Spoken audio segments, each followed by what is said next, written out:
This episode is sponsored by Bayer and Federated Insurance. So, hi, but tell us a little bit about your background in the paint industry, and how you kind of came into this like systems work. Yeah, so my dad started the business before I was born. My claim to fame is that I'm a little younger than the business.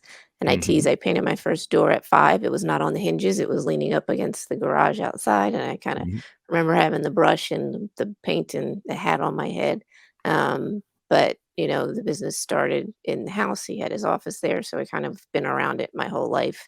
Went off to college, went into something else originally, worked for the Sixers for 5 seasons, which was a whole lot of fun, Oh, and then decided it was time for a shift. And at some point, I kind of knew I'd end up in the business. yeah. And so '05 is when I joined the family business.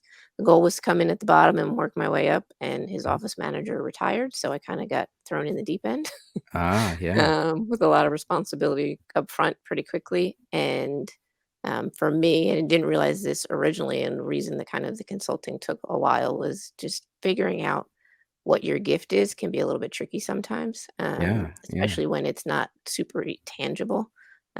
So like my daughter's a great artist, so that's easy to identify that that's her gift. For me, mine Right. is like systems and processes and piecing Right. things together. So it took me a little while to figure that out. But Yeah. essentially, I've created all the systems that I needed for the things that I did so that I Yeah. didn't have to try to remember everything.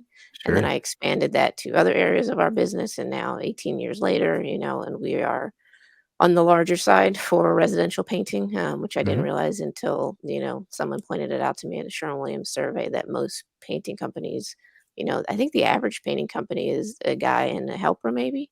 And if you Sure. get Yeah. to 10 on the residential side, at least that's considered big. So for us being at 35, on the residential Yeah. side is a pretty big company to handle. And, like you were saying, the growth and the changes that are needed to continue to do that successfully, Hmm. um, they're different along the way. And To watch the full episode, download Overdrive, now available on the App Store and Google Play.